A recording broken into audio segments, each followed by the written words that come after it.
স্তব্ধ হয়ে দাঁড়িয়ে আছি আমি, আর আমার সামনে কাব্য আর একটা মেয়ে একে অপরকে জড়িয়ে ধরে আছে।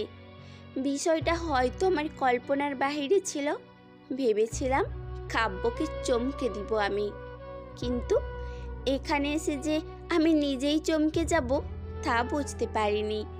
কেন জানি না শরীরের সব শক্তি অবশ হতে লাগলো। মুহূর্তের মধ্যে হাত থেকে খাবারের ব্যাগটা নিচে পড়ে গেল। শব্দ হলো কিছু। এদিকে কাব্য আচমকা কোনো কিছুর শব্দ পেয়ে পিছনে ঘুরে মাইশাকে দেখে অবাক হয়ে যায়। পরক্ষণেই তার মনে পড়ল সে তো লাবণ্যকে জড়িয়ে ধরে আছে।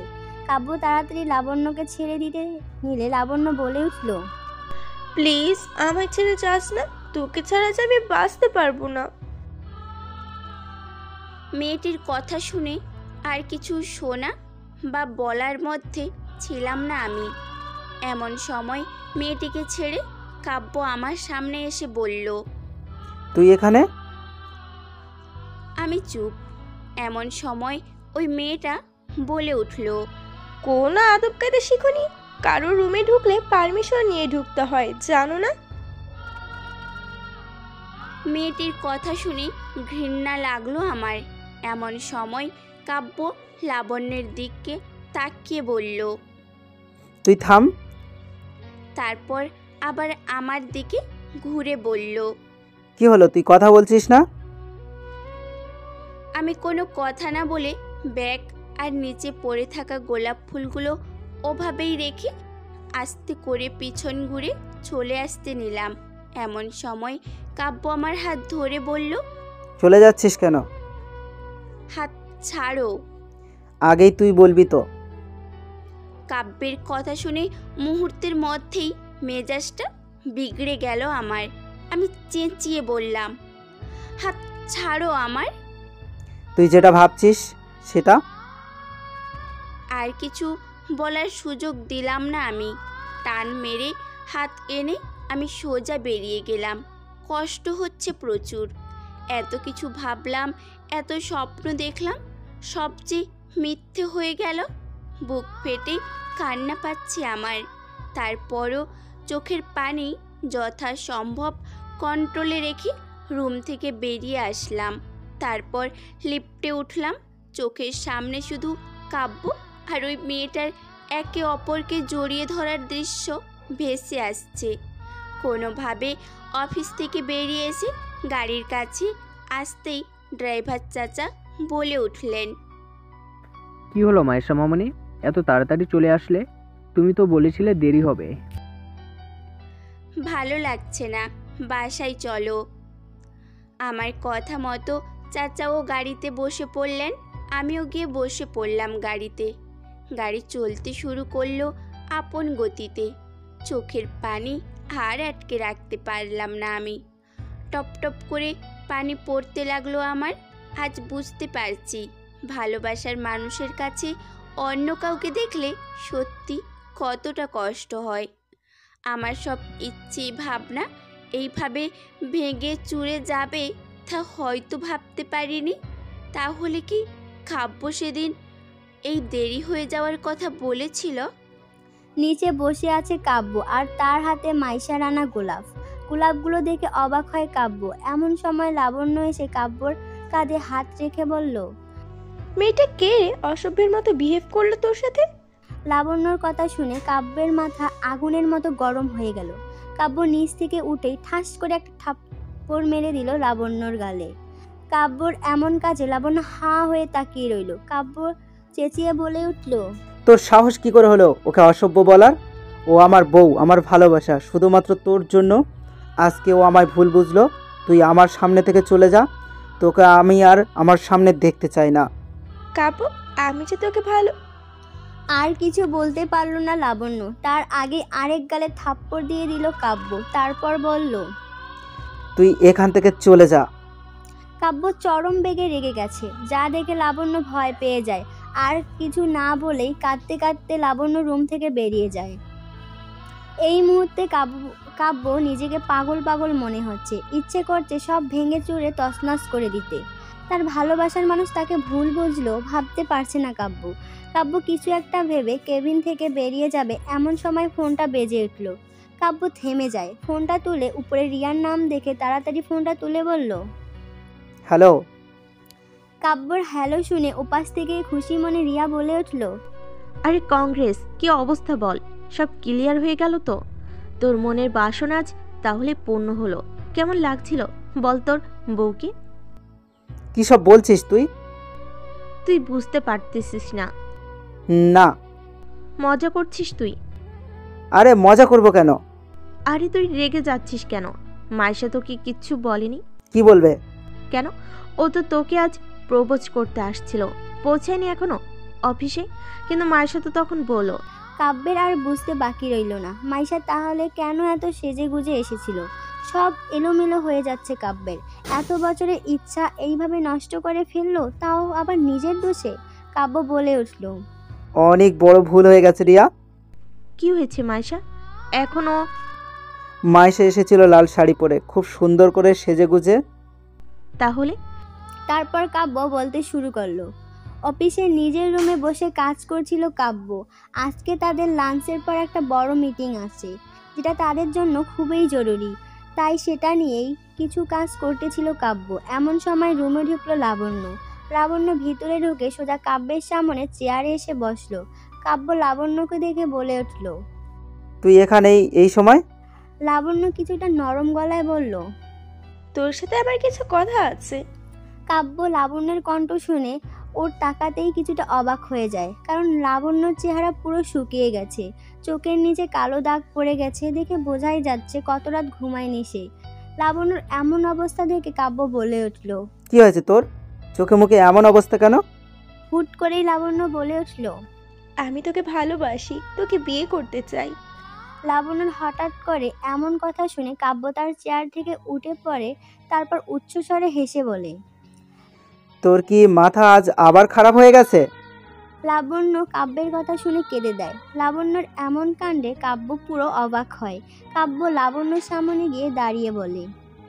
আরে তুই কাঁদছিস কেন? লাবণ্য কোনো কিছু না বলেই হুট করে কাব্যকে জড়িয়ে ধরেছে। কাব্য আচমকা এমনটা হওয়াতে পুরো হা হয়ে যায়। এদিকে লাবণ্য কাব্যকে জড়িয়ে ধরে বলতে থাকে। আমি সত্যি বলছি, আমি তোকে খুব ভালোবাসি। এই কয়েকদিন অনেক চেষ্টা করেছি তোকে ভুলে যাওয়ার, কিন্তু কিছুতেই পারছি না। কাব্য জাস্ট লাবণ্যকে সান্ত্বনা দেওয়ার জন্য ওর মাথায় হাত দিয়েছিল, আর এমন সময় মাইশা চলে আসে। এতক্ষণ কাব্যের সব কথা শুনে রিয়া বলে উঠল। এটা তুই কি করলি মাইশা? অনেক আশা নিয়ে গিয়েছিল তোর কাছে, আর তুই এত কাছে এসেও আবার সেই দূরে ফিরিয়ে দিলি। বিশ্বাস কর, আমি ইচ্ছে করে কিচ্ছু করিনি, আমি তো শুধু। সে যাই হোক, কিন্তু এখন মাইশা কি আগে সব বল। ও তো অনেক কষ্ট পেয়েছে তোর জন্য, নিজে হাতে রান্না করে নিয়ে গিয়েছিল আর সেজেছিল তোর জন্য, কিন্তু তুই। এতটুকু বলে মন খারাপ করে ফোনটা কেটে দেয় রিয়া। আর কাব্য মন খারাপ করে বসে পড়ে চেয়ারে। এমন সময় কাব্যের পিয়ে এসে বলে তাকে মিটিংয়ে যেতে হবে। কাব্য তাকে বলে উঠল। তুমি যাও, আমি আসছি। কাব্যের কথা শুনে তার পিয়ে চলে যায়। কাব্য মন খারাপ করে কিছুক্ষণ বসে থেকে এক দীর্ঘশ্বাস ফেলে চলল মিটিংয়ে। আর মনে মনে ভাবলো রাতে গিয়েই মাইশাকে সব কথা, তার মনের কথা বুঝিয়ে বলবে, সবই বুঝতে পারবে মাইশা। এই বলে নিজেকে শান্ত করলো কাব্য। তারপর চলল তার গন্তব্যে। রাত ৮টা। কাব্য দ্রুত গতিতে গাড়ি চালিয়ে বাড়ি পৌঁছাচ্ছে। আজ যে এসে তার মনের সব কথা বলবে তার ভালোবাসার মানুষকে, তার সাথে সব ভুল বোঝাবুঝিও মিটিয়ে ফেলবে সে। এসব পরিকল্পনা করে চলছে বাড়ি কাব্য। বেশ কিছুক্ষণের মধ্যে কাব্য বাড়ি চলে আসে। বাড়ি ঢুকেই সোজা উপরে চলে যায় কাব্য। সারা রুমে মাইশাকে খুঁজতে থাকে, কিন্তু কোথাও খুঁজে পায় না মাইশাকে। কাব্য অস্থির হয়ে পড়ে। তারপর নিচে নেমে কাব্য চেঁচিয়ে তানিশাকে ডাকতে থাকে। কাব্যের চেঁচানো শুনে তানিশা আর মামুনি আর মামু তিনজনেই বেরিয়ে আসলো। তারপর মামুনি বলে উঠল। কি হলো? তুই চেঁচাচ্ছিস কেন? মাইশা কোথায়? ও মাহিষা তো ওদের বাড়িতে গিয়েছে। মানে? তো অফিস থেকে ফেরার সময় তোর মামার সাথে মাইশার দেখা হয়েছে, তারপর নাকি তার সাথে চলে যায়। আমায় ফোন করে বলেছে কিছুদিন থাকবে নাকি। কাব্য তার মায়ের কথা শুনে আর কিছু না বলে সোজা উপরে চলে যায়, কারণ সে বুঝতে পেরেছে মাইশা রাগ করেই চলে গেছে। নিজের বাড়িতে নিজের রুমেই বসে কেঁদে চলেছি আমি। বারবার শুধু কাব্য আর ওই মেয়েটার জড়ানোর দৃশ্যটা ভেসে আসছে আমার চোখের সামনেই। রাতে আর কোনো কিছু না খেয়েই ওভাবে ওই সাজেই ঘুমিয়ে পড়লাম আমি। মা অনেকবার খাওয়ার জন্য ডাকতে এসেছিল, কিন্তু আমি যাইনি। ভালো লাগছে না কিছু। চুপচাপ কাঁদতে কাঁদতে ঘুমিয়ে পড়লাম আমি। ফোনটাও বন্ধ করে রেখেছি। মনে মনে পণ করেছি আর যাব না। কাব্যের কাছে থাকুক না সে তার মতো। সকালে দরজা টাকানোর শব্দে ঘুম ভাঙলো আমার। এমনভাবে দরজা নক করছে, মনে হচ্ছে দরজা ভেঙেই ফেলবে। এখন দরজা না খুললে একরাশ বিরক্ত মাখা মুখ নিয়ে বিছানা থেকে উঠে দরজা খুলে দিয়ে বললাম, এত জোরে দরজায় নক করার কি আছে শুনি? বিনিময়ে সামনের ব্যক্তি কিচ্ছু না বলেই হুট করে কোলে তুলে নিয়ে হাঁটা শুরু করলো। আচমকা এমনটা হওয়াতে আমি পুরো ভয় পেয়ে তার হাত ধরে সামনে তাকাতেই দেখলাম কাব্য। আমাকে কোথায় নিয়ে যাচ্ছ? আমি যাব না তোমার সাথে। এক প্রকার চেঁচিয়ে কথাটা বলে উঠলাম আমি কাব্যকে। আর কাব্য একটা ডোন্ট কেয়ার ভাব নিয়ে আমার কোলে তুলে নিয়ে সিঁড়ি বেয়ে নিচে নামছে। আর ওনার কাছে আমি অবাক। আবারও চেঁচিয়ে বললাম, আমার কথা কি কানে যাচ্ছে না? এমন সময় আমার চেঁচানো শুনে নিচে উপস্থিত হলো সবাই। মা বাবা আমাদের এভাবে দেখে বলে উঠল, কাব্য তুমি এখানে? কাব্য আব্বুর দিকে তাকিয়ে বলল, শ্বশুর আব্বা, বউ আমার রাগ করে চলে এসেছে, তাই নিয়ে যাচ্ছি। রাগ ভেঙে গেলে আবার নিয়ে আসবো। এই বলে সামনে হাঁটতে লাগলো কাব্য। আমি আব্বুর দিকে তাকিয়ে বললাম, দেখো বাবা, তোমার জামাই আমারে জোর করে নিয়ে যাচ্ছে। আমি যাব না, তুমি আমায় রেখে দাও না। তোর সাহস কি করে হলো আমার নামে আমার শ্বশুর আব্বার কাছে নালিশ করার? একবার তোকে বাড়ি নিয়ে যাই, তারপর দেখাবো রাগ করে বাপের বাড়ি আসার ফল। দেখেছো বাবা, তোমার জামাই কিভাবে ধমক দিচ্ছে আমায়। আমি যাব না আম্মু, তুমি তো কিছু বলো। আশ্চর্য, আমার কথা শুনে মা বাবা কেউ কিচ্ছু বলল না, উল্টো মুখ চেপে হাসছে তারা। কাব্য আবারও বলে উঠল, শ্বশুর আব্বা আর শাশুড়ি মা, আসছি তাহলে। এই বলে আমায় কোলে তুলে নিয়ে বাইরে বেরিয়ে আসলো কাব্য। আর এদিকে আম্মু আব্বু দুজনেই শুধু হাসছে। কাব্য আমায় কোলে করে নিয়ে এসে গাড়িতে বসিয়ে দিল আর নিজেও তাড়াতাড়ি এসে বসলো। আর আমি গাড়ি থেকে বেরিয়ে আসার চেষ্টা করছি আর বলছি, আমি যাব না তোমার সাথে, আমায় যেতে দাও। আমি কিন্তু রেগে যাচ্ছি মাইশা, আর তুই কিন্তু জানিস আমি রেগে গেলে নিজের কন্ট্রোলে থাকি না। আমি যাব না মানে যাব না। তুমি কি ভেবেছো সবসময় শুধু তোমার ইচ্ছে মতো সব হবে? কিন্তু কে শুনে কার কথা? কাব্য কোনো কিছু না বলেই গাড়ির দরজা লক করে দিল। তারপর শাড়ির আঁচল দিয়ে আমার হাত বেঁধে দিল। তারপর আমার দিকে ঝুঁকে বলল, তুই যদি আর একটা কথা বলিস তাহলে তোর একদিন কি আমার একদিন। এত কথা কেন বলিস তুই? কোনো কিছু না বুঝে শুনে হন হন করে রেগে এখানে চলে এসেছিস। আমার পারমিশন ছাড়া তোর সাহস কি করে হলো এখানে আসার? এদিকে কাব্য এত কাছে আসায় আমার হার্টবিট ওঠানামা করছে। শ্বাস নেওয়ার মনে হয় এক্ষুনি দম বন্ধ হয়ে যাবে। আমি কাব্যর দিকে তাকিয়ে বললাম, আমি কিচ্ছু বুঝতে চাই না, তুমি থাকো তোমার জড়িয়ে ধরা ওই বান্ধবীরে নিয়ে। মুহূর্তের মধ্যে কাব্য রেগে আগুন হয়ে গেল। তারপর চেঁচিয়ে বলল, তোর সাহস তো কম না, আমার সাথে অন্য মেয়ের জড়াচ্ছিস। তুই আমার চরিত্র নিয়ে বাজে মন্তব্য করছিস। আমি যেটা দেখেছি সেটাই বলেছি। তুই যেটা দেখেছিস সেটা সত্যি নয়, তোকে কিভাবে বোঝাই আমি? তোমাকে কিচ্ছু বোঝাতে হবে না, আমার যা বোঝার আমি বুঝে গেছি। আমি থাকবো না তোমার সাথে। তোমায় ডিভোর্স দিয়ে অন্য আরেকটা ছেলেকে বিয়ে করে সুখের সংসার করব আমি। এই বলে ঠোঁটে কামড় দিলাম আমি। এই রে, মুখ ফসকে কি বলে দিলাম আমি? হঠাৎ করে এত সাহস কোথা থেকে আসলো আমার? আস্তে আস্তে কাব্যের চোখের দিকে তাকালাম আমি। রেগে আগুন হয়ে গেছে মনে হচ্ছে, যা দেখে ভয়ে ঘাবড়ে গেলাম আমি। এতক্ষণ ভয় না হলেও এখন লাগছে ভীষণ। কাব্য কিছু না বলে আস্তে করে আমার কাছ থেকে সরে এসে গাড়ি চালাতে শুরু করলো।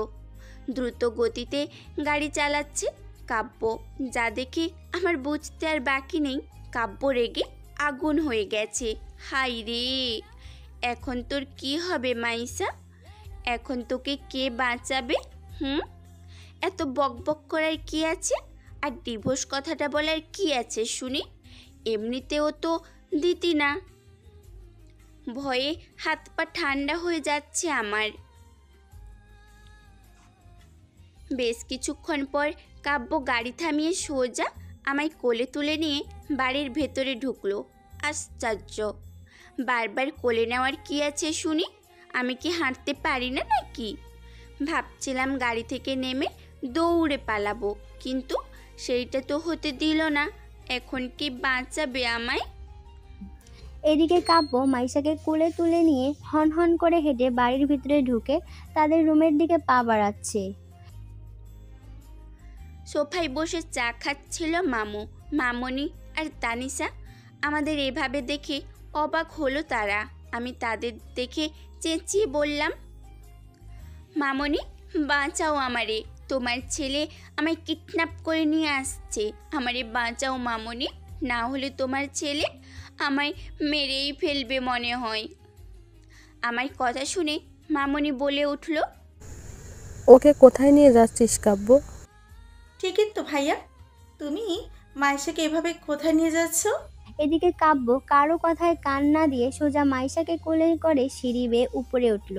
মাইশা তানিশার দিকে তাকিয়ে বলল, বোন প্লিজ বাঁচা আমায়, তা না হলে তোর ভাই যে কি করবে।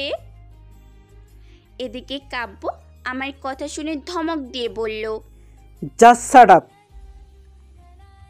কাব্যের এমন কথা শুনে ভয়ে চুপসে গেলাম আমি। তারপর মুখে হাত দিয়ে চুপ হয়ে গেলাম। কিছুক্ষণের মধ্যে কাব্য রুমে ঢুকে সোজা দরজা বন্ধ করে আমায় বিছানার ওপর রাখলো। তারপর চেঁচিয়ে বলল, ভেবেছিলাম তোকে শান্তভাবে সব বুঝিয়ে বললে তুই সব বুঝবি, কিন্তু তুই কি বললি? তুই আমায় ডিভোর্স দিয়ে অন্য ছেলেকে বিয়ে করবি? আমি ভয়ে চুপ করে আছি। কি হলো, চুপ করে আছিস কেন? এতক্ষণ তো বক বক করতেছিলি, এখন চুপ কেন? আমি চুপ। কাব্য আমার হাত খুলে দিল, তারপর আমার গাল চেপে ধরে বলল, তোকে আমি সেই ছোটবেলা থেকে ভালোবাসি, আর তুই কিনা 2 মিনিটের একটা দৃশ্য দেখে আমার ভালোবাসাকে ভুল বুঝলি। আরে আমি যদি অন্য মেয়েকে চাওয়ার ছিল তাহলে তোকে বিয়ে করলাম কেন? আমি এত নাটক করার কি দরকার ছিল আমার? সেই ছোটবেলা থেকে পড়াচ্ছিস তুই আমায়, আর তোকে আমি এত তাড়াতাড়ি ভুলে যাব তুই ভাবলি কি করে?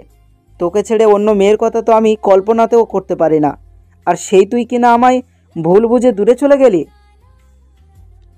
পুরো এক শ্বাসে কথাগুলো বলল কাব্য আমায়। আর ওনার কথা শুনে আমার মনেও প্রশ্ন জাগলো, ঠিকই তো, ভাইয়া অন্য কাউকে চাইলে আমায় কেন বিয়ে করলো? কিন্তু কাব্য নিজেও তো জড়িয়ে ধরেছিল মেয়েটাকে তার বেলা। আজ ভাইয়ার জায়গায় যদি আমি থাকতাম তাহলে তো সেই রেগে এসে আমায় বকতো তার বেলা। কি হলো, কথা বলছিস না কেন? তোর কি এখনও বিশ্বাস হচ্ছে না আমায়? তুই শুধু বল, কি করলে বিশ্বাস করবি আমায় যে আমি শুধু তোকেই ভালোবাসি? তুমি কেন মেয়েটাকে জড়িয়ে ধরেছিলে? আজ আমি যদি অন্য কোনো ছেলেকে জড়িয়ে ধরতাম তাহলে তো সেই তুমি এসে আমায় বকতে তার বেলা। তাহলে তুই বকে দে আমায়। কাব্যের কথা শুনে ফট করে বলে দিলাম আমি, সিরিয়াসলি সত্যি বলছো? কাব্য আমার কথা শুনে বলল, সত্যি বলছি বক তুই, তারপরেও ভুল বুঝিস না।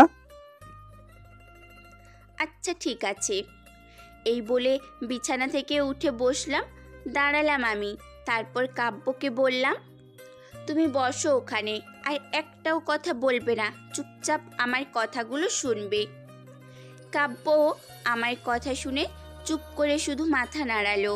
আমিও একটু স্টাইল মেরে দাঁড়িয়ে কোমরে হাত দিয়ে বললাম, তাহলে শুরু করি। 1 2 3। তোমার সাহস কি করে হলো? তুমি আমায় ছেড়ে অন্য মেয়েকে জড়িয়ে ধরেছো?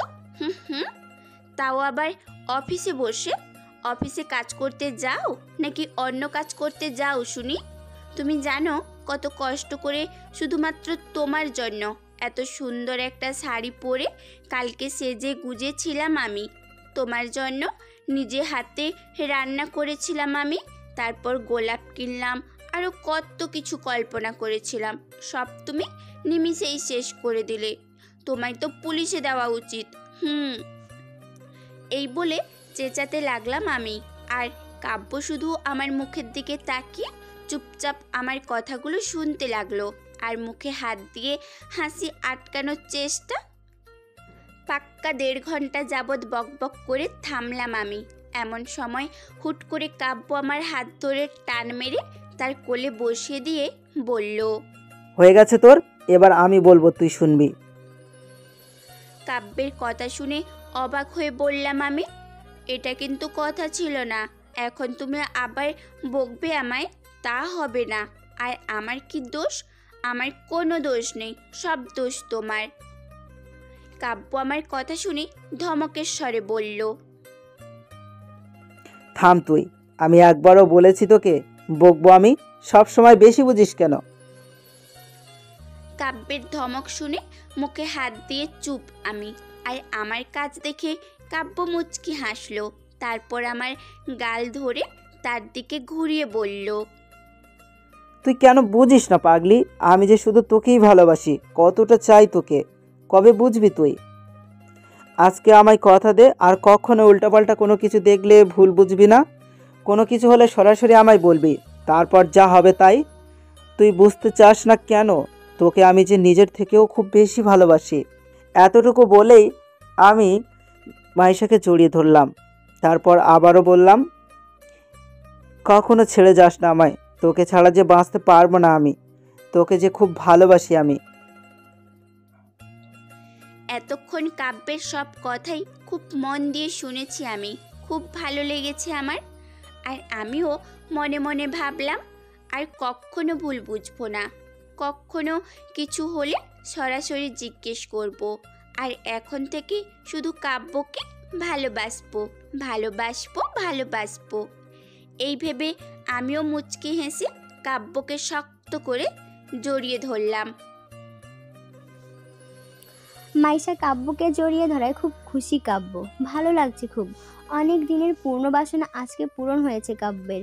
কতদিনের ইচ্ছা তার মাইশা নিজেও তাকে খুব ভালোবাসবে, আজকে তার সেই ইচ্ছা পূরণ হলো। আজকে কাব্য খুব খুশি, খুব গভীরভাবে জড়িয়ে ধরে আছে কাব্য মাইশা একে অপরকে। আর এভাবে পূর্ণতা পাক পৃথিবীর ভালোবাসা। রাত 11টা, বিছানায় ঘুমিয়ে আছি। কাব্য কোথাও একটা গেছে, আর যাওয়ার আগে বলেছে আমি যেন ঘুমিয়ে না পড়ি। অনেক চেষ্টা করলাম, কিন্তু ঘুম আটকাতে পারছি না। ঘুম কি আর আমার ইচ্ছে মতো চলে নাকি? সে তো তার মতোই চলছে, তাই আমি ঘুমাচ্ছি। সারাদিন খুবই সুন্দর গেছে। সবাই অবশ্য জিজ্ঞেস করেছিল আমাদের মধ্যে কি হয়েছে। সবাইকে ভুলভাল কিছু বলে দিছি, শুধু তানিশাকে সব বলেছি। আর যাই হোক, she is my best friend. সব শুনে ও খুশি। কিছুক্ষণের মধ্যেই দরজা খুলে ভিতরে ঢুকলো কাব্য, হাতে তার একটা ব্যাগ। কাব্য ভিতরে ঢুকে মাইশাকে ঘুমিয়ে থাকতে দেখে হেসে বলল, দেখছো পাগলিটাকে, এত করে বলেছিলাম ঘুমিয়ে যাস না, তারপরেও ঘুমিয়ে পড়লো। কাব্য তার হাতে থাকা ব্যাগটাকে টেবিলের ওপর রেখে আস্তে করে হেঁটে মাইশার পাশে গিয়ে বসলো। তারপর মাইশার দিকে তাকিয়ে মুচকি হাসলো। কতটা না সুন্দর লাগছে কাব্যের কাছে মাইশাকে। কাব্য মাইশার দিকে ঝুঁকে তার কানে কানে বলল। মাইশা ওঠ। প্রথম ডাকে মাইশা হালকা নড়ল, যা দেখে কাব্য হাসলো। তারপর আবারও ডাকলো। ঘুমের মধ্যে কারোর মুখে নিজের নাম শুনে কিছুটা নড়ে চড়ে উঠলাম আমি। হুট করেই চোখ খুললাম আমি। হঠাৎ করে সামনে কাব্যকে এতটা কাছে দেখে কিছুটা ঘাবড়ে গেলাম আমি। তারপর বলে উঠলাম, চলে এসেছো তুমি? চলে এসেছি। তোকে না বারণ করেছিলাম ঘুমাতে, তাহলে ঘুমিয়েছিস কেন? আসলে কি বলো তো, বহুত চেষ্টা করেছিলাম আমি না ঘুমানোর, কিন্তু তুমি তো আসছিলে না। আর ঘুম এসে আমার দরজায় কলিং বেল বাজাচ্ছিল। প্রথম 1 ঘন্টা খুলিনি, কিন্তু পরে যখন দেখলাম তুমি সেই 1 ঘন্টায় আসছো না, তাই বাধ্য হয়ে দরজা খুলে দিলাম, তাই আর কি। কাব্য আমার কথা শুনে হেসে বলল, তোর কি মাথা খারাপ হয়ে গেছে নাকি? কী সব বাজে বকছিস? আচ্ছা ওসব বাদ দে, এখন ওঠ, কোথাও যাব। কাব্যের কথা শুনে অবাক হয়ে বললাম আমি, এত রাতে কোথায় যাব আমরা? সেটা গেলেই দেখতে পাবি। আমাদের কি যেতেই হবে? না গেলে চলবে না। আসলে কি বলো তো, প্রচুর ঘুম পাচ্ছে। একবার সেখানে গেলে তোর আর ঘুম আসবে না। এই বলে এক প্রকার টেনে ঘুম থেকে উঠালো আমায় কাব্য। এদিকে আমি ঘুমে চোখে দেখি না। কাব্য আমার অবস্থা দেখে আমায় কোলে তুলে নিয়ে ওয়াশরুমে চলে গেল। চোখে মুখে পানি দিয়ে বের করলো, তারপরও ঘুম গেল না। কাব্য আবার আমায় কোলে তুলে নিয়ে এসে আয়নার সামনে দাঁড় করালো। তারপর হালকা রেগে বলল, তুই কি ঘুম থেকে উঠবি নাকি আমি একাই চলে যাব? এই রে, জামাই আমার রেগে গেছে, কিন্তু আমার কি দোষ ঘুম না ভাঙলে? আমি জোরপূর্বক নিজের চোখ খুলে বললাম, আরে আরে, রেগে যাচ্ছ কেন? বলো কি করতে হবে, আমি সব করছি। কাব্য হালকা রেগে বলল, ওই ব্যাগটার মধ্যে তোর জন্য কিছু গিফট আছে, পরে ফেল। কাব্যের কথা শুনে অটোমেটিক ঘুম গায়েব। আর যাই হোক, আমার জন্য গিফট আনছে, দেখতে হবে না? আমি হুট করেই বললাম, কোথায় গিফট? ওই ব্যাগে। কাব্যের কথা শুনে আমি আর দেরি না করে তাড়াতাড়ি ব্যাগটাকে কাছে নিয়ে এসে ব্যাগ থেকে বের করলাম একটা নীল শাড়ি, নীল কাচের চুড়ি, কাজল, আইলাইনার সহ আরও কিছু জিনিস, তার সাথে কিছু লাল গোলাপ। এসব দেখে খুশি হলাম আমি। হুট করে কাব্যকে জড়িয়ে ধরে গালে চুমু দিয়ে বললাম, থ্যাংক ইউ জামাই। হঠাৎ করে মাইশার এমন কাজে কাব্য অবাক হয়ে হাসলো। মুহূর্তের মধ্যে রাগ চলে গেল তার। তারপর হালকা হেসে ফেললো সে। ওগুলো পরে তৈরি হ। এত রাতে এগুলো পরে যাব কোথায় আমরা? আবারও প্রশ্ন করে? তোকে প্রশ্ন করতে বারণ করেছি না আমি? চুপচাপ ওগুলো পরে তৈরি হয়ে চুপি চুপি নিচে চলে আয়, কেউ যেন টের না পায়। আশ্চর্য, নিজের বাড়িতে চোরের মতো যাব কেন? কাব্য কিছুটা বিরক্ত হয়ে আমার গাল শক্ত করে চেপে ধরে বলল, আমি কিন্তু রেগে যাচ্ছি মাইশা, এত প্রশ্ন কেন তোর? আর একটা উল্টোপাল্টা কথা বললে কিন্তু। কিন্তু কি? হুট করে কোথা থেকে এত সাহস আসলো আমার? আমি কাব্যের গলা জড়িয়ে ধরে আবারও বললাম, আমি জানি জামাই, তুমি এখন কিচ্ছু করতে পারবে না। আচ্ছা ঠিক আছে, তুমি গিয়ে ওয়েট করো, আমি আসছি। কাব্য রীতিমতো শকড আমার কাজে। কাব্য আর কিছু না বলে হেসে বাইরে বেরিয়ে গেল।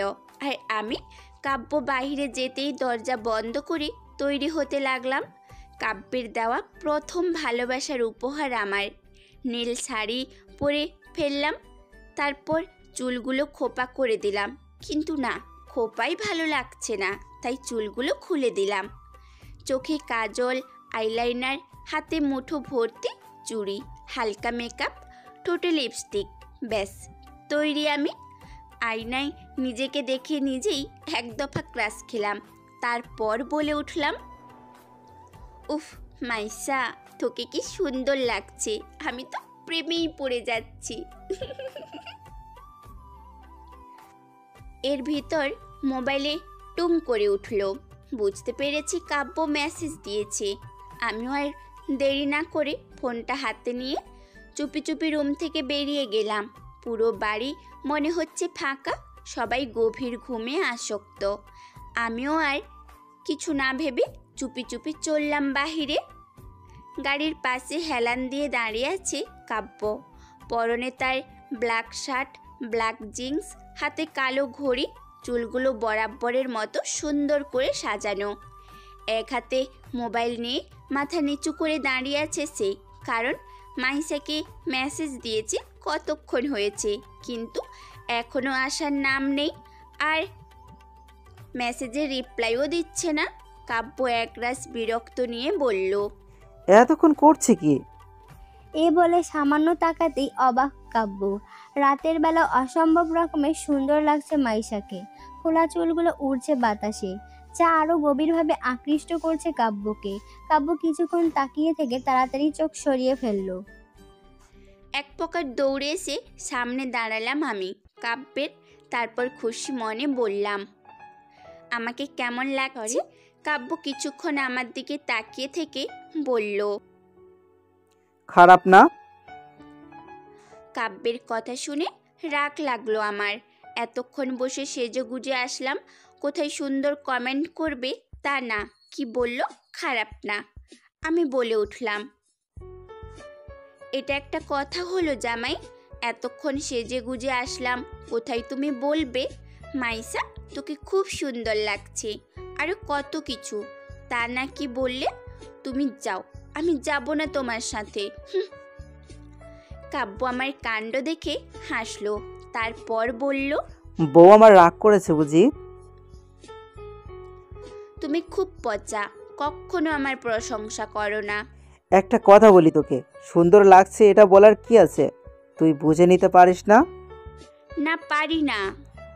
আচ্ছা সরি, তোকে খুব সুন্দর লাগছে, একদম পরীর মতো লাগছে। এখন ঠিক আছে, আমরা তাহলে এখন যাই মহারানী। কাব্যের কথা শুনে হাসলাম আমি, তারপর বললাম, ঠিক আছে চলো। তারপর আর কোনো কথা না বাড়িয়ে উঠে বসলাম আমি গাড়িতে। তারপর কাব্যও গাড়িতে বসে পড়ল। তারপর গাড়ি চালাতে শুরু করলো তার আপন গতিতে। চারিদিকে ঢেউয়ের শব্দ, রাতের আকাশে জলজল করা চাঁদ আর তারার মিশে থাকা হাসি। গভীর রাতে পালতোলা নৌকায় করে নদীর মাঝখানে নিয়ে আসবে কাব্য, সেটা হয়তো একদমই আমার কল্পনার বাহিরে ছিল। পুরো নৌকাটাই খুব সুন্দর করে সাজানো, চারিদিকে লাইটিং করা। এক কথায় বলতে গেলে অবিশ্বাস্য এক সুন্দর একটা জায়গা। দিনের বেলা হলে হয়তো এই সৌন্দর্য তার চোখে পড়তো না। এই মুহূর্তে সত্যি খুব ভালো লাগছে আমার। আমি জাস্ট হাঁ হয়ে পুরো জায়গার দিকে তাকিয়ে আছি, আর আমার পাশে দাঁড়িয়ে আছে কাব্য। আকাশটা খুব সুন্দর লাগছে। কিছুক্ষণ আগে কাব্য গাড়ি থামিয়ে আমার হাত ধরে এই নদীর কিনারায় নিয়ে আসলো। চারিদিকে শুধু অন্ধকার। বিষয়টা খুব একটা ভালো লাগেনি আমার, তাই আমি কাব্যকে বললাম, এটা কোথায় নিয়ে এসেছো তুমি? অন্ধকার ছাড়া আর তো কিচ্ছু দেখতে পাচ্ছি না। কাব্য হেসে বলল, ওয়েট। এই বলে হাতে দুইবার তালি দিতেই সাথে সাথে পুরো জায়গাটা আলোয় ভরে গেল। আমি শুধু হাঁ হয়ে তাকিয়েছিলাম। এমন সময় কাব্য আমার চোখে হাত দিয়ে চেপে ধরে বলল, চল। আমি কাব্যের কাজে অবাক হলাম। তারপরও কিছু বলেই চুপচাপ সামনে হাঁটতে লাগলাম। কিছু দূর যেতেই কাব্য আমার চোখ খুলে ফেলল। সামনে তাকাতেই আমি জাস্ট হাঁ হয়ে তাকিয়েছিলাম, কারণ আমার চোখের সামনে ছিল একটা পালতোলা নৌকা, খুব সুন্দর লাইটিং আর ফুল দিয়ে সাজানো। এক মুহূর্তের জন্য হলেও এই মুহূর্তে নিজেকে খুব সুখী মানুষ বলে মনে হচ্ছে আমার। কাব্য আমার জন্য এত কিছু করেছে। হঠাৎই কাব্য বলে উঠল, কি হলো? এখানে দাঁড়িয়ে থাকবি নাকি যাবি? হঠাৎই কাব্য আমার সামনে একটা লাভের চকলেট কেক নিয়ে আসলো, আর চকলেট কেকের উপরে লেখা আই লাভ ইউ মাইসা। আমি শুধু অবাক হচ্ছি কাব্যের এসব কাজ দেখে। আচমকা কাব্য এক গুচ্ছ লাল গোলাপ হাতে নিয়ে বসে পড়ল, তারপর বলল, I love you Maisha, do you love me? কাব্যের কাজ দেখে মুচকি হাসলাম আমি। তারপর খুশি মনে কাব্যের কাছ থেকে গোলাপগুলো হাতে নিয়ে বললাম, আই লাভ ইউ টু। আমার কথা কাব্য খুশি হয়ে উঠে দাঁড়ালো। তারপর আমি কাব্য একে অপরকে খুব গভীরভাবে শক্ত করে জড়িয়ে ধরলাম। এমন সময় কাব্য আমার কানে কানে বলল, কখনো ছেড়ে যাস না, তাহলে যে আমি পাগল হয়ে যাব। আমি তোকে আমার মৃত্যু পর্যন্ত সাথে নিয়ে বাঁচতে চাই। বিনিময়ে আমি কিচ্ছু বললাম না, শুধু শক্ত করে জড়িয়ে ধরলাম কাব্যকে। হয়তো এতেই কাব্য তার প্রশ্নের উত্তর পেয়ে গেছে। বেশ কিছুক্ষণ পর আমরা একে অপরকে ছেড়ে দিলাম। তারপর দুজনে একসাথে কেক কেটে সেলিব্রেট করলাম। আমার লাইফে শ্রেষ্ঠ একটা দিন হয়ে থাকবে আজকের দিনটা। তারপর আমরা নৌকার এক কিনারায় বসে পড়লাম, আর তার সাথে নৌকায় বসে নদীর ঢেউয়ের আওয়াজের সাথে রাতের আকাশের চাঁদটাকে খুব সুন্দর করে দেখতে লাগলাম। অসম্ভব রকম ভালো লাগছে আমার। কাব্য আমায় খুব শক্ত করে জড়িয়ে ধরল তার বুকের মাঝে। আমিও খুব খুশি, কারণ আমিও যে খুব ভালোবাসি কাব্যকে। আমি কাব্যের গালে একটা চুমু দিয়ে বললাম, থ্যাংক ইউ জামাই, আমায় এত সুন্দর একটা রাত উপহার দেওয়ার জন্য। আর আমি তোমায় এত এত ভালোবাসি। এই বলে কাব্যকে খুব শক্ত করে জড়িয়ে ধরলাম আমি। কাব্য খুব খুশি মাইশার কাজে। তার সেই ইচ্ছে, স্বপ্ন, ভালোবাসা সব আজ সত্যি হয়ে গেছে। কাব্য মাইশার কপালে একটা চুমু দিয়ে জড়িয়ে ধরলো মাইশাকে। এই মুহূর্তে দুজন মানুষই খুব আনন্দ আছে, আর তাদের এই আনন্দগুলো সাক্ষী হিসেবে রইল রাতের আকাশটা। আকাশে থাকা জলজল করা তারারা, নদীর স্রোতেরা, আর আকাশে থাকা এত বড় চাঁদটা। ভোর 5টা, আকাশটা হালকা হালকা পরিষ্কার হতে শুরু করেছে। চারিদিকে পাখিদের হালকা কুহু কুহু শব্দ ভেসে আসছে কানে। আস্তে আস্তে চোখ খুললাম আমি। পাশে কাব্যকে ঘুমিয়ে থাকতে দেখে হালকা হাসলাম আমি। তারপর আস্তে আস্তে শোয়া থেকে উঠে বসলাম। আশেপাশে তাকাতেই বুঝে গেছি নৌকা অনেক আগেই নদীর পাড়ে চলে এসেছে। আমি আস্তে আস্তে কাব্যের দিকে ঝুঁকে তার কানে কানে বললাম, জামাই, বাসায় কি যাবে না? সকাল হয়ে আসছে তো, সবাই তো উঠে যাবে মনে হয়। তারপর রুমে ঢুকতে তো অসুবিধে হবে। আমার কথা শুনে হকচকিয়ে উঠল কাব্য। তাড়াতাড়ি শোয়া থেকে উঠে বসলো। তারপর বলে উঠল, ঠিক বলেছিস, আমার তো এটা মাথায় আসেনি। তারপর আমরা তাড়াতাড়ি করে নৌকা থেকে নেমে পড়লাম। কাব্য মাঝিকে কিছু টাকা দিল, সাথে আরও অনেক কিছু বলল। তারপর আমরা তাড়াতাড়ি করে চললাম গাড়ির কাছে। তারপর আমরা দ্রুত গতিতে গাড়িতে বসলাম, আর কাব্য তাড়াতাড়ি করে গাড়ি চালাতে শুরু করলো। এত ভোরে পুরো রাস্তাই ফাঁকা, খুব একটা খারাপ লাগছে না। ধীরে ধীরে পুরো রাস্তা পরিষ্কার হতে শুরু করলো। বাইরে তাকিয়ে থাকতে থাকতে কখন যে ঘুমিয়ে পড়লাম বুঝতেই পারিনি। এদিকে কাব্য মাইশার কাছ দেখে হাসলো। তারপর মাইশাকে কাছে এনে নিজের বুকের সাথে মিশিয়ে নিল। মাইশাও কাব্যকে আষ্টে পৃষ্ঠে জড়িয়ে ধরে আরাম করে ঘুমিয়ে পড়ল। আর রাস্তা ফাঁকা করায় কোনো অসুবিধা হচ্ছে না কাব্যের। কাব্য খুশি মনে ড্রাইভ করছে। বেশ কিছুক্ষণ পর কাব্য এসে গাড়ি থামালো তাদের বাড়ির সামনে। তারপর গাড়ি থেকে নেমে মাইশাকে না ডেকে কোলে তুলে নিয়ে হাঁটা শুরু করলো কাব্য।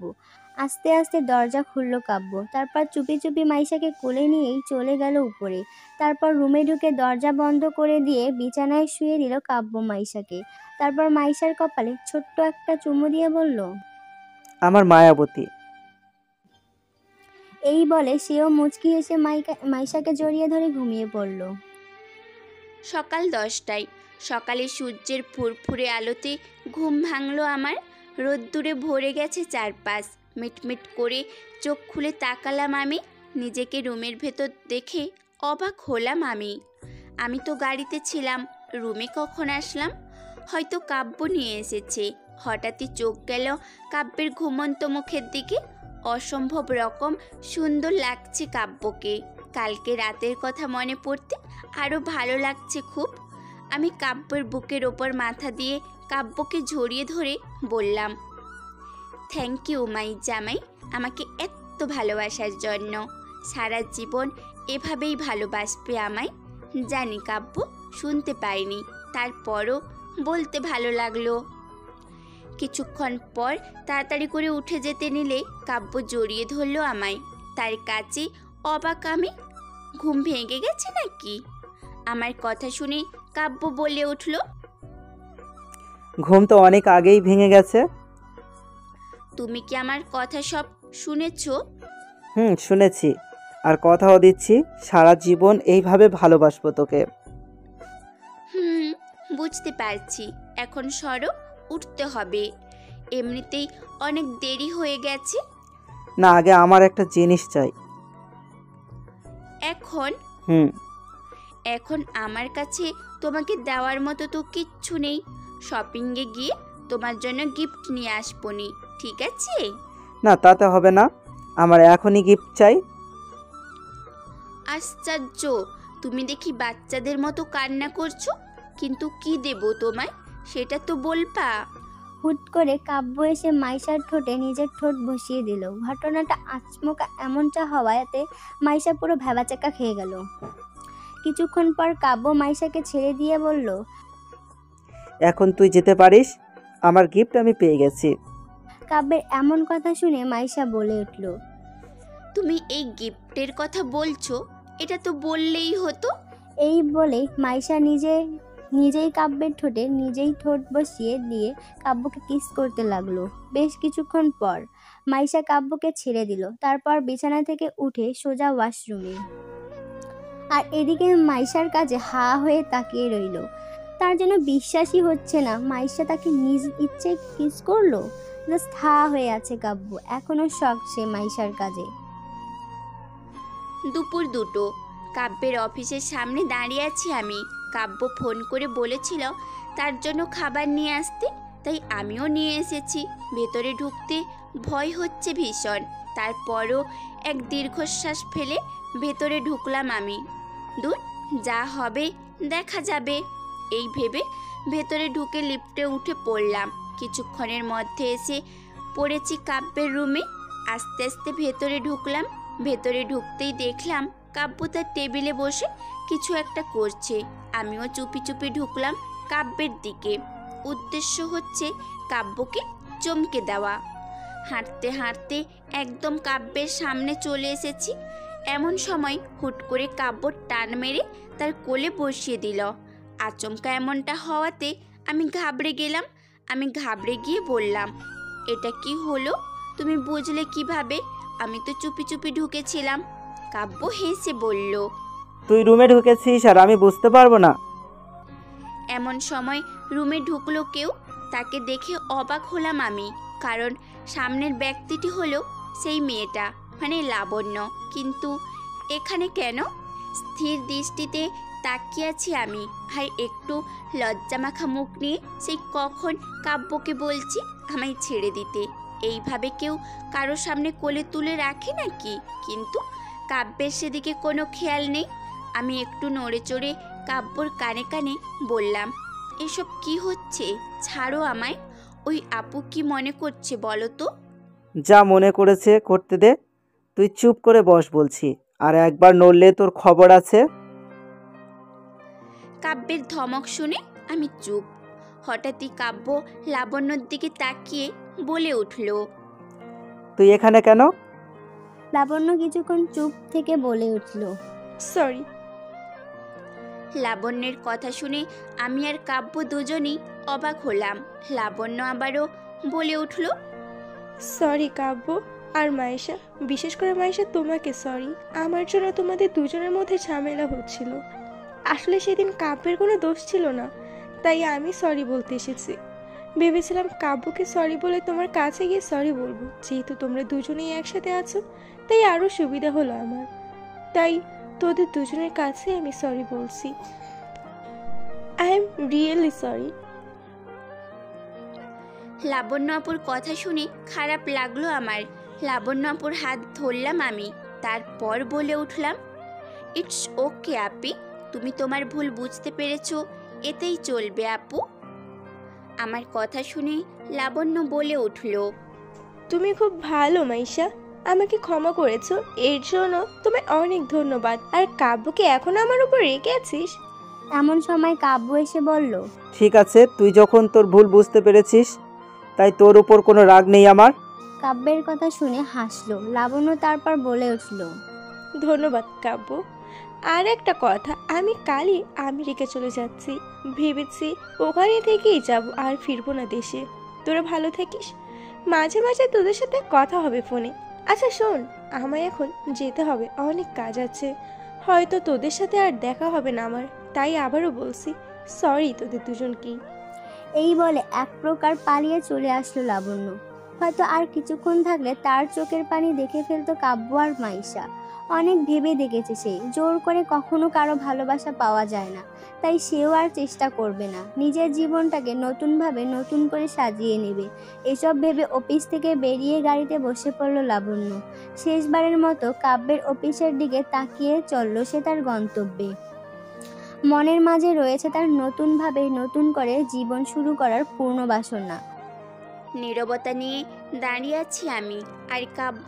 হঠাৎই নীরবতা ভেঙে কাব্যকে বলে উঠলাম, আপুর খুব কষ্ট হচ্ছে মনে হয়, দেখেছো কিভাবে পালিয়ে গেল আমাদের সামনে থেকে। কিছু কথা বলি শোন, জীবনটা এমনই, মানুষের লাইফে এমন থার্ড পার্সন চলে আসে, এমনই হয়। আমার মতে লাবণ্য যেটা ভেবে নিয়েছে সেটা ঠিক, কারণ দেখ পিছন থেকে মায়েশাকে জড়িয়ে ধরে পড়লাম। আমি তো তোকে ভালোবাসি আর তুইও আমায়, তাই ও হলো থার্ড পার্সন আমাদের লাইফের, আর তাই ওর উচিত নয় আমাদের লাইফ থেকে শুধু শুধু কষ্ট পাওয়ার। তাই ও যেটা করেছে সেটাই ঠিক।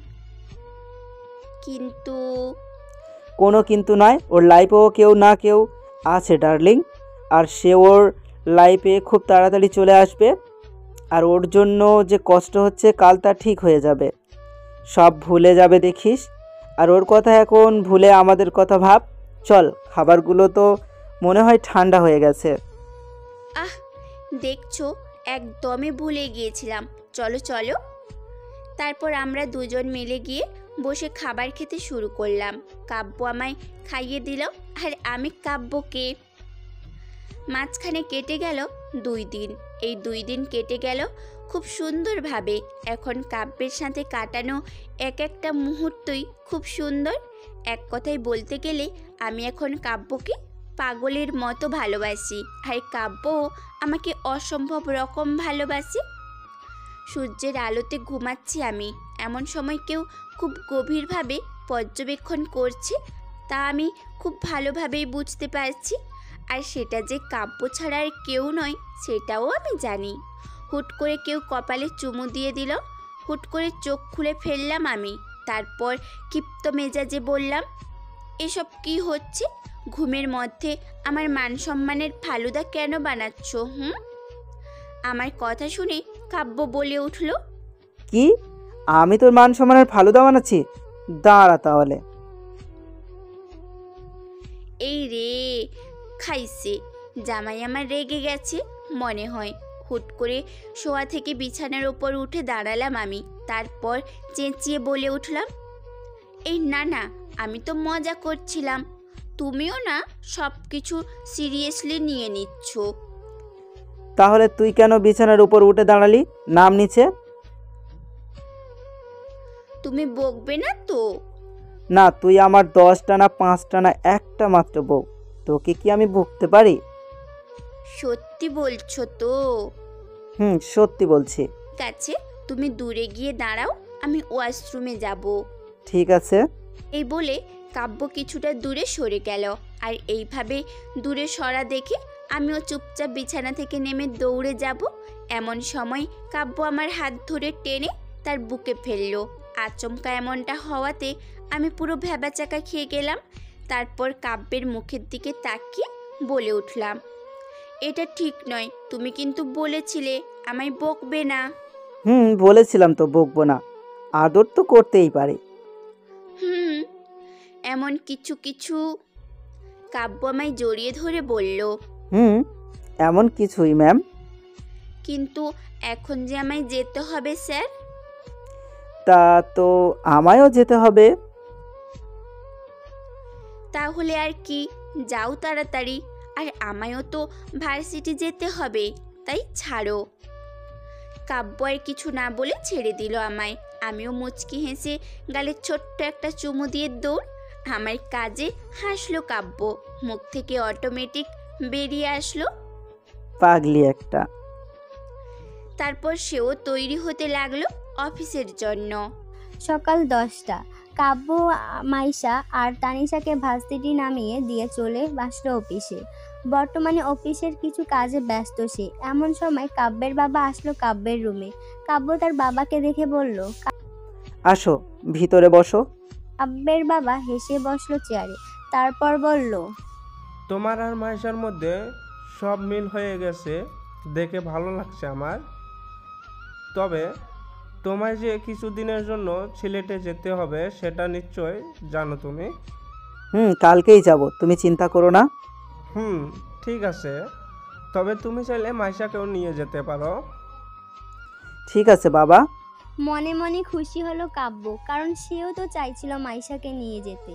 অফিসের কিছু কাজের জন্য সিলেটে যেতে হবে কাব্যকে। প্রথমে কিছুটা খারাপ লেগেছিল, কাব্যের মাইশাকে ছাড়া থাকতে হবে, কিন্তু এখন আর মন খারাপ নেই, অসম্ভব খুশি কাব্য।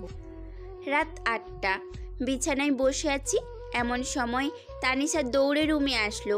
ওর এভাবে দৌড়ানো দেখে অবাক হয়ে বললাম আমি, কি হলো, গরুর মতো দৌড়াচ্ছিস কেন? কি আমি গরু? তুই গরু?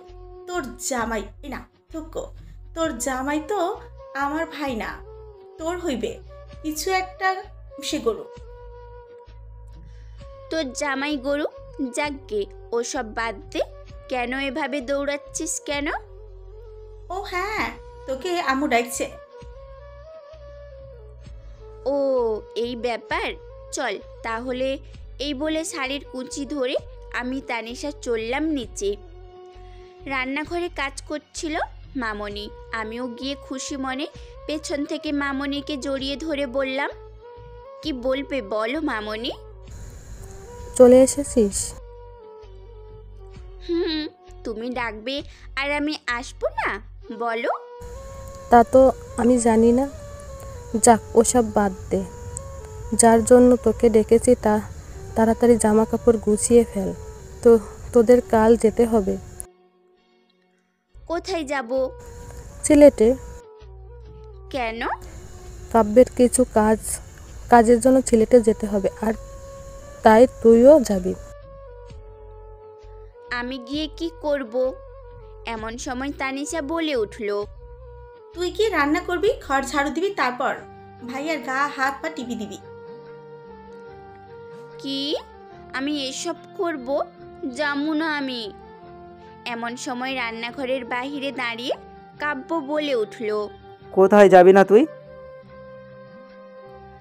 আচমকা এমনটা হওয়াতে আমি ঘাবড়ে গিয়ে বললাম, কই না তো, কিচ্ছু না। তানিশা বলে উঠলো, ও তাই নাকি ভাবি? মাইয়া তুই চুপ কর, ওর কথা একদম শুনবেন না।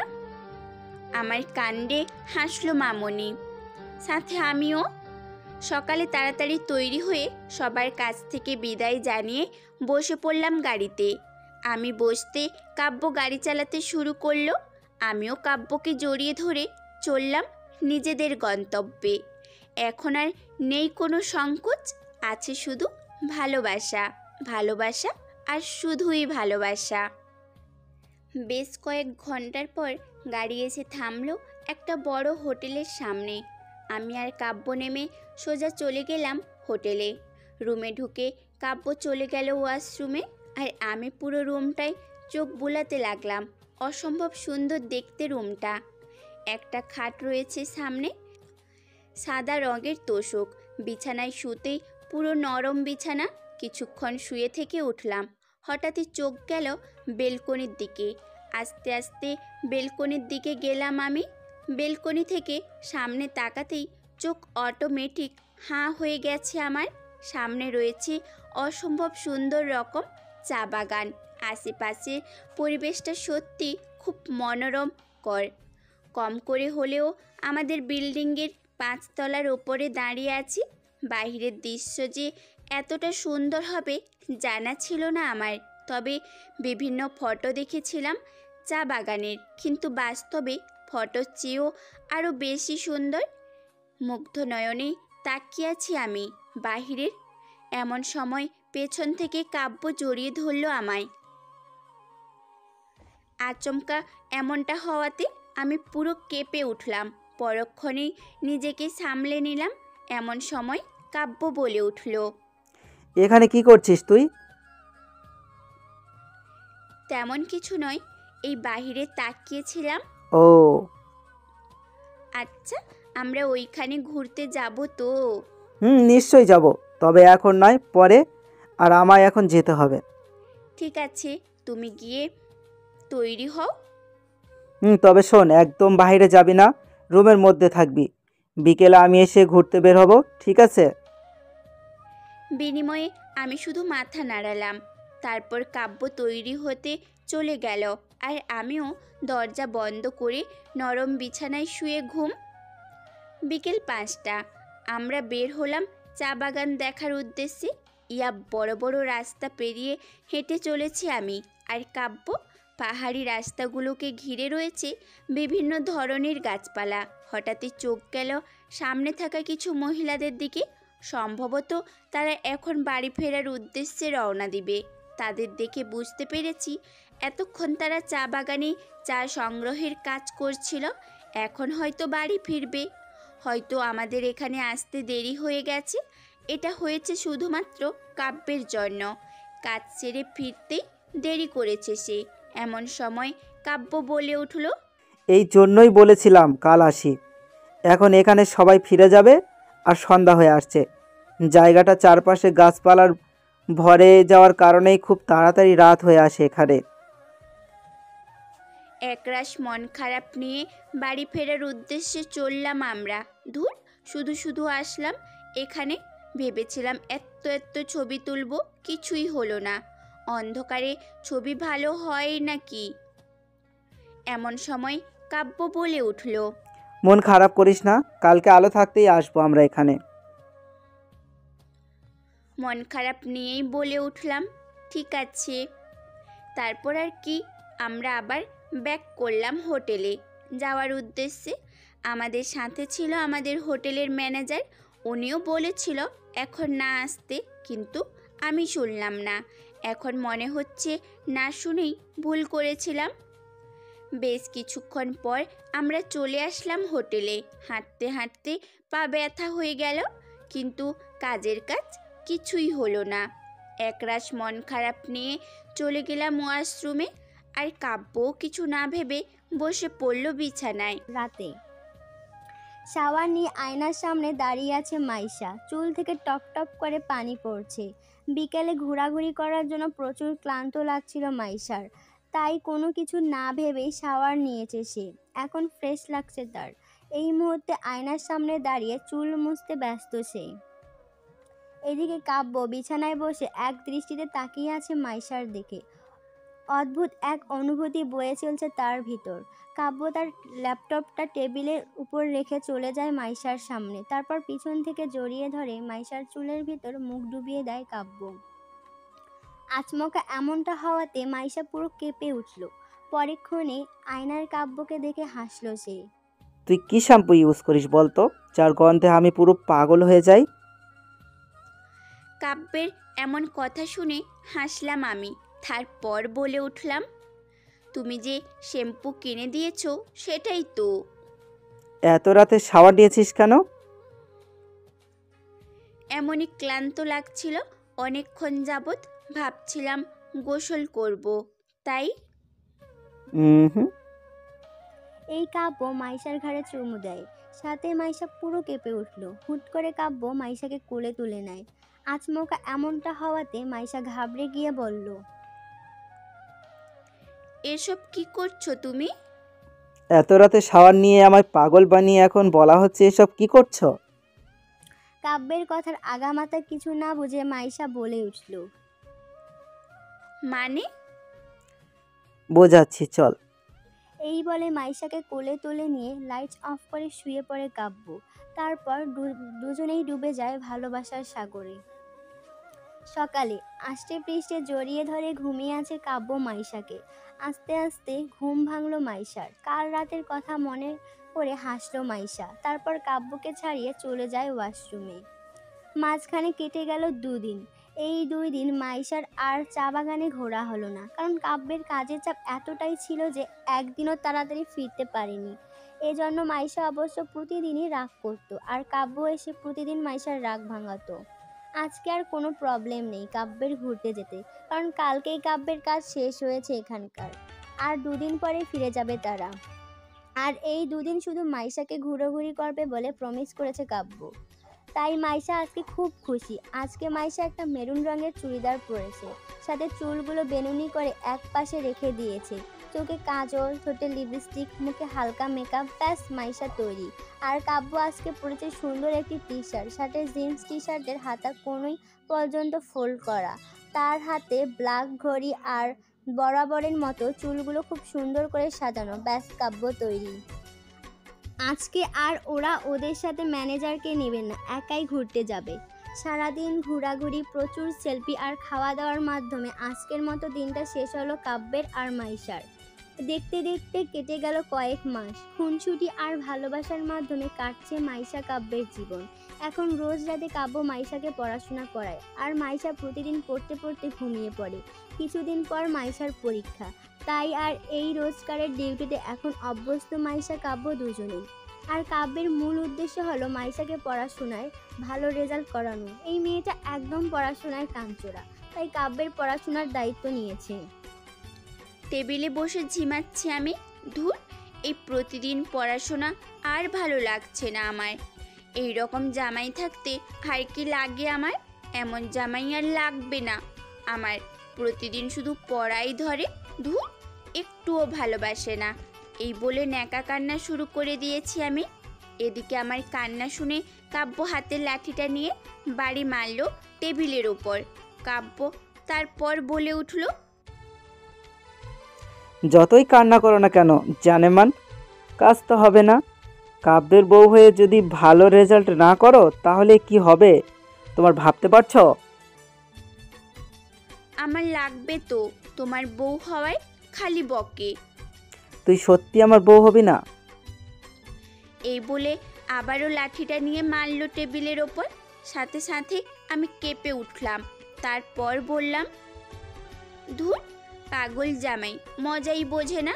তোমায় ছেড়ে কোথায় যাব আমি? এই বলে ন্যাকা কান্না করতে করতে পড়াশোনা করতে লাগলাম আমি। আর কাব্য চুপ করে হাতে লাঠি নিয়ে বসে রইল।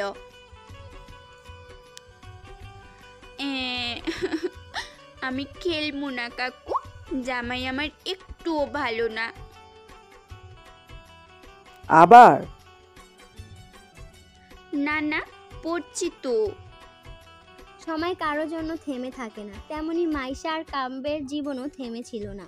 খুনসুটি, ভালোবাসা, হাসি, কান্না মিলেমিশে জীবন চলছে তাদের। দেখতে দেখতে পুরো 4 বছর কেটে গেছে মাইশা আর কাব্যের সংসারের। এই 3 বছরে অনেক কিছু বদলে গেছে। বদলে গেছে সময়, বদলে গেছে জীবন, তার সাথে বদলে গেছে দুটি মানুষের একসাথে পথ চলার ধরন। মাইশার এখন পড়াশোনা প্রায় কমপ্লিট করে ফেলেছে, আর কাব্যের এভাবে রাত জেগে পড়াশোনা করানোর ফল ও খুব ভালো করে পেয়েছে। মাইশা আর তানিশা দুজনেই একসাথে পড়াশোনার শেষ পর্যায়ে চলে এসেছে। তবে পার্থক্য একটাই, তানিশার এখনও বিয়ে করেনি, আর মাইশা এক বাচ্চার মাও হয়ে গেছে। বিষয়টা কিছুটা মজাদার, তাই না? আর মাইশা আর কাব্যের একটা 2 বছরের মেয়ে আছে, নাম রেখেছে কাশ্মীরা। আয়নার সামনে দাঁড়িয়ে আছি আমি। মূল উদ্দেশ্য হলো তৈরি হয়ে নিচে যাওয়া। আজকে তানিশা আর দিহানের বিয়ের পাকা কথা বলবে সবাই। তানিশা আর দিহান একে অপরকে ভালোবাসে। ভার্সিটিতে ঝগড়া করতে করতে কখন যে দিহান তানিশাকে ভালোবেসে ফেলেছে তা দিহান নিজেও জানে না। আর তানিশার কথা তো বাদই দিলাম, মনুর তলে তলে যে নিজেও দিহানের প্রেমে হাবুডুবু খাচ্ছিল, কিন্তু মাইয়া প্রকাশ করছিল না। একদিন রেস্টুরেন্টে ধরা পড়েছিল আমার আর কাব্যের সামনে। সেদিন সারাদিন শুধু তানিশা আর দিহানকে নিয়ে হাসাহাসি করেছিলাম আমি। কাব্য প্রথমে একটু রেগে থাকলেও পরে মেনে নেয়। তারপর আমি আর কাব্য মিলেই ওদের কথা বাসায় বলে সব ঠিকঠাক করে দিলাম। সবাই রাজি, সাথে আমরাও খুশি। তার সাথে তানিশা আর দিহানও।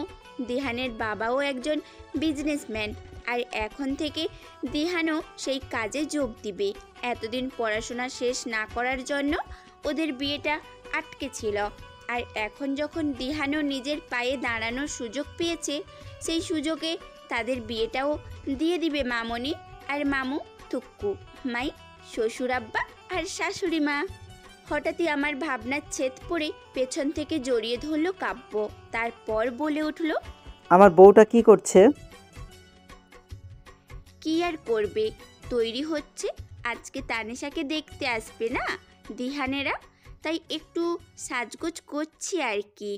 এমন সময় কেউ হাতে তালি দিয়ে বলল। হুট করে কাশ্মীরের মুখে এমন কথা শুনে অবাক হলাম। একটুখানি পুচকি মাইয়া বলে কি? দেখেছ, মেয়েটা এক্ষুনি পেকে গেছে।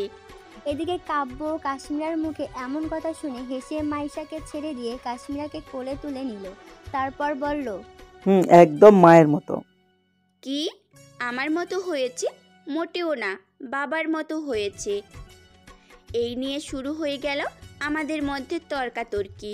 এমন সময় হঠাৎই দরজায় নক করলো আম্মু। তারপর বলল, দিহানরা চলে এসেছে, তাড়াতাড়ি আয় তোরা। আম্মুর কথা শুনে আমারও আর কথা না বাড়িয়ে তাড়াতাড়ি করে নিচে চলে আসলাম। নিচে নামতেই দেখলাম সোফাতে দিহান আর দিহানের বাবা মা আর দিহানের এক বন্ধু বসে আছে। আমি আর না দাঁড়িয়ে সোজা তানিশার রুমের দিকে পা বাড়ালাম, আর কাব্য কাশ্মীরাকে নিয়ে দিহানদের কাছে যেতে লাগলো। গোলাপি রঙের একটা সুন্দর শাড়ি পরে তৈরি হয়েছে তানিশা, চুলগুলো খোলা, চোখে কাজল, সাথে হালকা মেকআপ, সব মিলিয়ে অসম্ভব সুন্দর লাগছে তাকে। আমি তানিশাকে পেছন থেকে জড়িয়ে ধরে বললাম, ওরে দোস্ত, তোকে তো দেখি হেব্বি লাগছে। আজকে তো মনে হয় দিহানের চোখই সরবে না। আমার কথা শুনে তানিশা লজ্জায় লজ্জামাখা মুখ নিয়ে বলল, যা, তুই কি যে বলিস। সত্যি কথা বললাম, গায়ে লাগালি না তো? ঠিক আছে, কোনো ব্যাপার না। যখন সত্যি সত্যি এমনটা হবে তখন বুঝবি। যাকগে, এখন চল, তোকে নিতে এসেছি। এমন সময় শাশুড়ি মাও রুমে ঢুকে বললেন, হয়েছে তোদের? হয়েছে আম্মু। দেখো তানিশা কি সুন্দর লাগছে, তাই না? বিনিময়ে মামনি শুধু মুচকি হাসলো, আর তার এই হাসি দেখে আমি উত্তর পেয়ে গেছি। তারপর আর কথা না বাড়িয়ে চুপচাপ তানিশাকে নিয়ে চললাম নিচে। সিঁড়ি বেয়ে নিচে নামছি আমরা। সামনের সোফাতেই দিহানেরা বসে আছে, আর তার দুই দিকে মামু মানে শ্বশুর আব্বু, আর আমার আব্বু আম্মু সকলেই এসেছিল। আর তাদের জন্য সামনের টেবিলে রাখা রয়েছে বিভিন্ন ধরনের খাবার। আমি গিয়ে তানিশাকে বসিয়ে দিলাম দিহানের সোজাসুজি সোফাতে। আঙ্কেল আন্টি তানিশাকে দেখে খুশি হলেন। তারপর ওর হাতে একটা আংটি পরিয়ে দিল। যা বলেছিলাম তাই হলো। দিহান তানিশার দিকে তাকিয়েই রয়েছে, চোখ সরাচ্ছেই না। আমি তানিশার কানের দিকে ঝুঁকে বললাম, কি বলেছিলাম ননদিনী? তোমার জামাই তো তোমায় দেখলে আর চোখ সরাতেই পারবে না। আমার কথা শুনে তানিশা এক পলক তাকালো দিহানের দিকে। দিহানের এমনভাবে তার দিকে তাকিয়ে আছে তা দেখে তানিশার তাড়াতাড়ি চোখ সরিয়ে ফেলল। এদিকে দিহানের এইভাবে তাকানো দেখে দিহানের বন্ধু রনি বলে উঠল, দোস্ত, যদি এইভাবে ভাবির দিকে তাকিয়ে থাকিস তাহলে বাসর ঘরে করবি কি? হঠাৎ করে রনির এমন কথা শুনে দিহান কাঁদতে আরম্ভ করলো। যা দেখে তাড়াতাড়ি করে দিহানের হাতে একটা জুসের গ্লাস দিয়ে বললাম, রনি কিন্তু ঠিকই বলেছে দিহান। দিহান আমার কথা শুনে অসহায় দৃষ্টিতে তাকিয়ে থেকে বলল। দিহানের কথা শুনে আমি আর রনি দুজনেই হাসলাম। আমার পাশের সোফাতে কাব্য ছিল আর কাশ্মীরা আব্বুর কোলে চুপটি করে বসে আছে। কাব্য মনে মনে হাসলো। রনি, দিহান আর আমার কাণ্ড দেখে খুব সুন্দরভাবেই আজকের দিনটা কেটে গেল। সব দিক বিবেচনা করে আগামী 10 দিন পর তানিশা আর দিহানের বিয়ে ঠিক করা হয়েছে। আমি তো মহা খুশি। বাড়িতে বিয়ে হবে শুনলেই ভেতর থেকে একটা আনন্দ প্রকাশ পায়, যেমনটা এখন আমার পাচ্ছে। দেখতে দেখতে পুরো 10 দিন কেটে গেল। এই 10 দিনে পুরো ব্যস্ত ছিলাম আমরা। শপিং করা থেকে শুরু করে বাড়ি সাজানো পর্যন্ত সবই আমি, কাব্য, আপু আর রাসেল ভাইয়া মিলেই করেছি। আপুরাও তানিশার বিয়ের উপলক্ষে এসেছে কাব্যদের বাসায়। আর আপু আর রাসেল ভাইয়ার একটা ছেলে সন্তান হয়েছে, যার বয়স কাশ্মীর থেকে অল্প কয়েক মাসের বড়। আর ওর নাম রাখা হয়েছে সায়ান। দেখতেও খুব সুন্দর হয়েছে। একটা রুমে লাল বেনারসি পরিয়ে খুব সুন্দর করে সাজিয়ে বসে রাখা হয়েছে তানিশাকে। একরাশ ভালো লাগা খারাপ লাগা দুটো একসাথে মিশে খিচুড়ি তৈরি হয়ে যাচ্ছে তার মস্তিষ্কে। এমন সময় রুমে ঢুকলো মাইশা। তানিশার রুমে ঢুকতেই দেখলাম তানিশা মনমরা হয়ে বসে আছে। তবে এটা হওয়া স্বাভাবিক। আজকে একটা লাল রঙের জর্জটের শাড়ি পরেছি আমি। চুলগুলো খুলে দিয়ে সাথে একটু সাজ। হঠাৎই তানিশা এসে আমায় জড়িয়ে ধরে কেঁদে দিল। তানিশার কাজে আমি অবাক। পরক্ষণে মুখ থেকে বেরিয়ে আসলো, কি হলো পাগলি, এভাবে কাঁদছিস কেন? তোদের ছেড়ে চলে যেতে হবে আজকে। কত দূর আর যাবি? কাছেই তো আছিস। যখন ইচ্ছে হবে তখনই চলে আসবি। কিন্তু আমার এই গল্প শুনে তানিশার মন গলল না।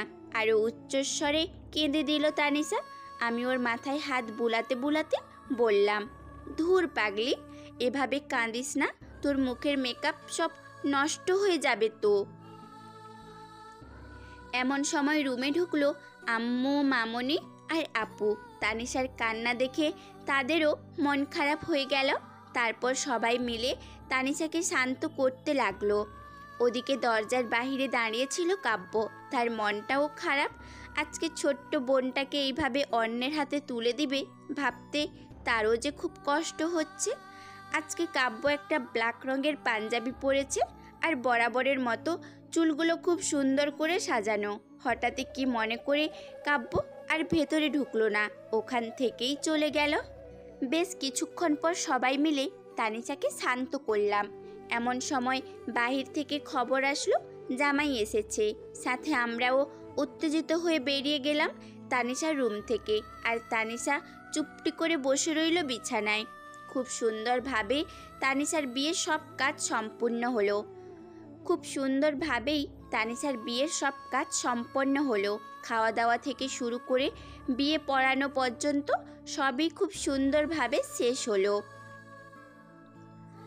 এখন বিদায়ের পালা। বরাবরের মতোই বিদায়ের কান্নাকাটি শুরু হয়ে গেল। তানিশা আমায়, আপুকে, শাশুড়ি মা সহ কাব্য জড়িয়ে ধরে প্রচুর কেঁদেছে। আমরা সবাই কাঁদলেও কাব্য নিজেকে যথাসম্ভব শক্ত করে রেখেছে, কারণ ছেলেদের তো কাঁদতে নেই। শেষমেশ বহুত কান্নাকাটি করার পর তানিশাকে জোর করে গাড়িতে বসিয়ে দিল কাব্য। আর ওরা বসার সাথে সাথেই গাড়িও চলতে শুরু করলো।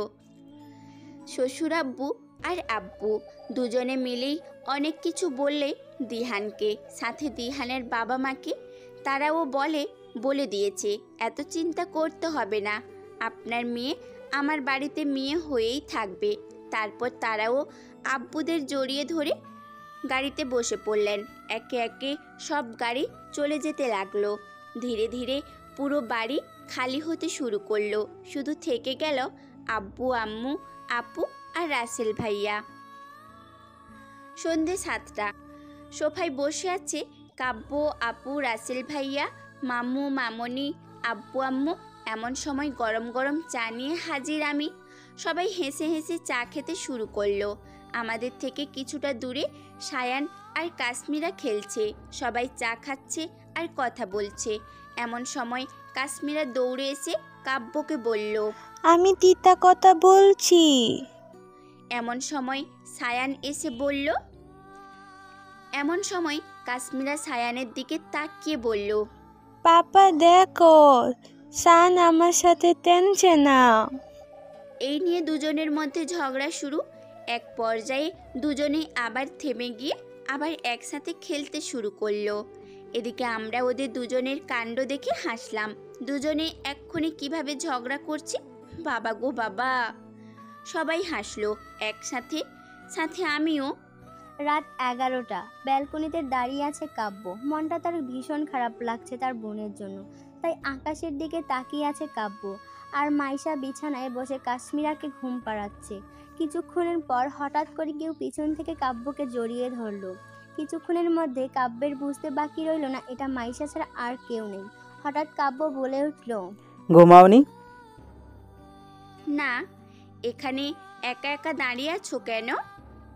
এমনি, কাশ্মীরা ঘুমিয়ে পড়েছে। হুম। চলো ভিতরে, ঘুমাবে না? হুম, ঘুমাবো তো।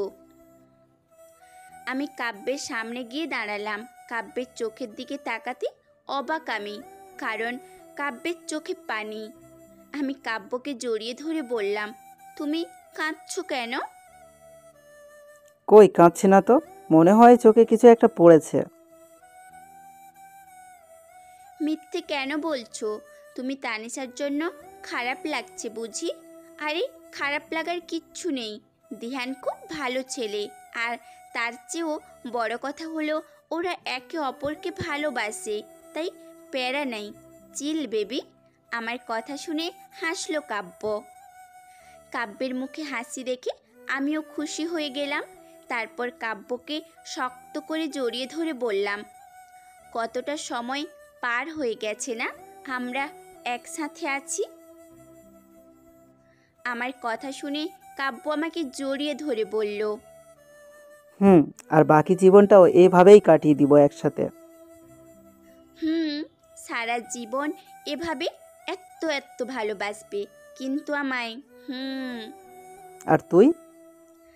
আর আমিও তো তোমায় এত এত ভালোবাসি, কেন বোঝো না তুমি জামাই? মাইশার কথা শুনে হাসলো কাব্য। তারপর একে অপরকে খুব গভীরভাবে জড়িয়ে ধরলো। আর তাদের এই ভালোবাসার সাক্ষী হিসাবে রইল রাতের আকাশটা, আকাশে থাকা চাঁদটা। আর এভাবেই চলছে মাইশা কাব্যের জীবন। আর সবাই মাইশা কাব্যের জন্য দোয়া করো, যাতে সবসময় এইভাবে হাসি খুশি আর ভালোবাসা নিয়ে থাকতে পারে।